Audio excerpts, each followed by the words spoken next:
Australia's Great Barrier Reef just had one of its worst coral die-offs. A mass bleaching event, cyclones and floods have wiped out swaths of coral, raising fears that the reef may be nearing a point of no return. So we are now going to turn to Johanna Wagstaff to get more on this. I've certainly read stories about past years where coral has been hard hit but has bounced back. Yes. This year is different? 2024 is different, Sarah, and that's because this is the sharpest decline in a one-year period that we've ever seen for the corals in the Great Barrier Reef since we started recording the health almost 40 years ago. This information is coming from Australia's Institute of Marine Science, the history keepers of the health of the coral, and they say 2 out of the 3 monitoring regions of the 2,400-kilometer stretch of coral off the coast of Queensland, Australia, has taken a hit like they've never seen before. And as you mentioned, Sarah, big part of that is a bleaching event from a marine heat wave that started back in 2023. That's when the coral turns white and puts it at greater risk of death and sickness, but also increased cyclones. But what I thought was interesting was the concern from ecologists about what is growing back. Take a listen.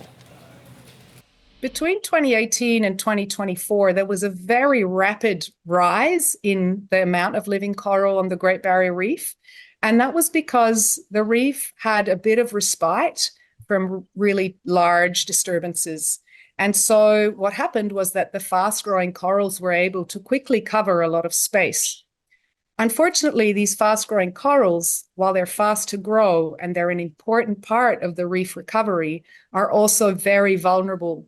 They're easily broken during storms. They're very vulnerable to heat stress. So the coral that we are seeing grow back, Sarah, is weaker and more vulnerable to a future die-off.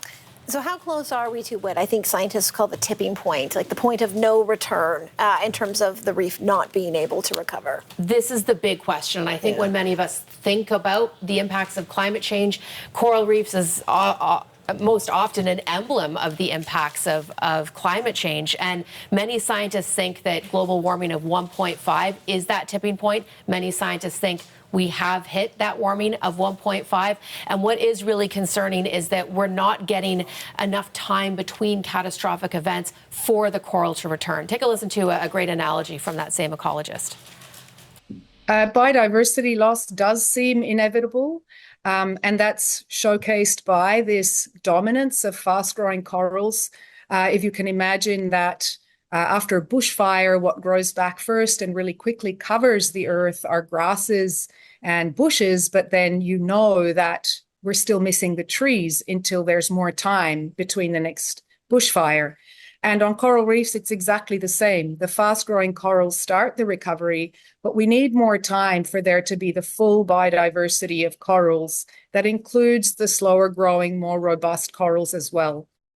So some scientists fear this is the start of the tipping point. We're not getting enough time between these catastrophic events for recovery. And to put this into perspective, the coral reef, the Great Barrier Reef, I should say, takes up just 1% of the global mass, but it accounts for 25% of marine life. Scientists think that 25% of marine life interact with the Great Barrier Reef in some way. So it's a biodiversity, it's a bioindicator, as we call it. And its importance when we talk about a tipping point is really important. Now that we have these numbers, there is hope that we might be able to react fast enough. And one of the hopes is that the Great Barrier Reef goes onto UNESCO's World Heritage Site Danger List. This is something that UN is really pushing for. This can now enact new protocols and measures if they go onto this list. But Australia has been lobbying against putting the Great Barrier Reef on that danger list for quite some time, worrying that it's going to hurt tourism.